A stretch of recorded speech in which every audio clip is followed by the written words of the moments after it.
Thank you Okay, so thank much. you. Thank you, Ron. Todd, I don't know what state you're in, but go ahead with your question.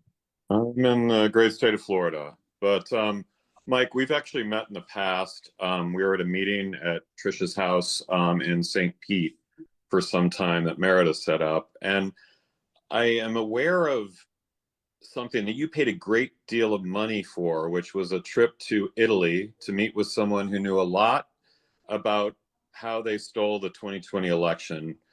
And my fear is that that information was blocked from getting back to you. I'm just wondering, did you ever receive that information? Did you get what you paid for?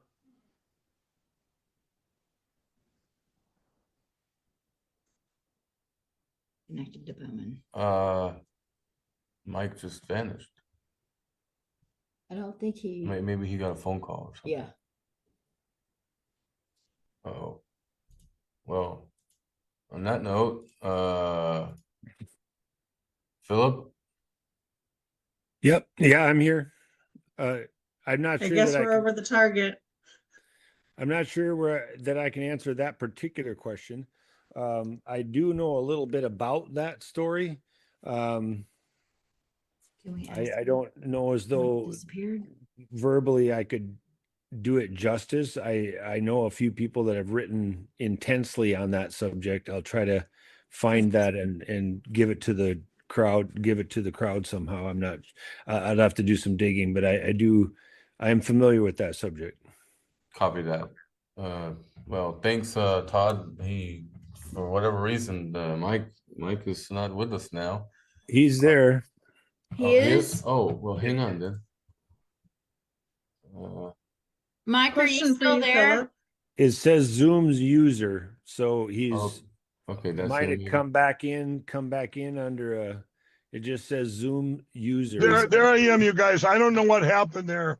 That technical difficulties, Mike. It happens all the time. They don't want us talking. I'll give you the real quick question. I actually sent 2 planes over there, one to Italy, one to Serbia.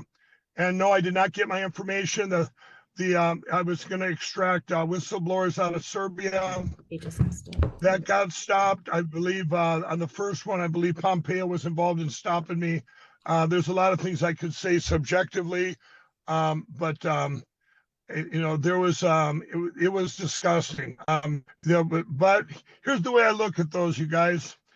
I believe that this is on God's timing, and let's say those things back then that would have came to fruition and we would have overturned the election and Donald Trump was put in, we would have lost our country forever. I firmly believe that. It's all going to come out on God's timing. There's only one truth.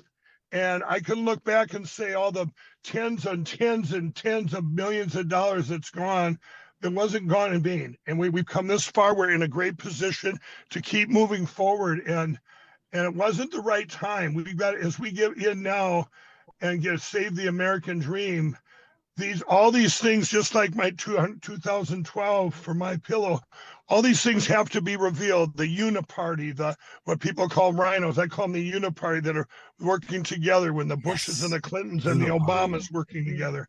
The uniparty, the deep state globalists, and the CCP. And then we have another big worry, the Muslims with the Islam and Sharia law. So we've got multiple things going on. But let's just be grateful that we're this far. Do you guys realize the first blessing was the night of the 2020 election? If they would have estimated right, they had to do a pre-prediction. If they would have estimated what Donald Trump was going to get in votes, they would have stolen enough vote. I've always said it's like skimming a casino back in the mafia days. You got to skim everything. They were skimming every state. But all of those states, Donald Trump was going to win anyway. That's why they stopped all the voting. If they would have predicted right, we would have all went to bed at 1 o'clock in the morning. Biden would have won. We'd have looked around and said, well, we did it to ourselves. We turned our backs on God, a nation. We took God out of schools. And our kids are all transvestite this and all this craziness. But that's not the case. We are a 70-30, maybe an 80-20 nation of people with common sense. We all want have good lives here while we're still on earth before we go to heaven.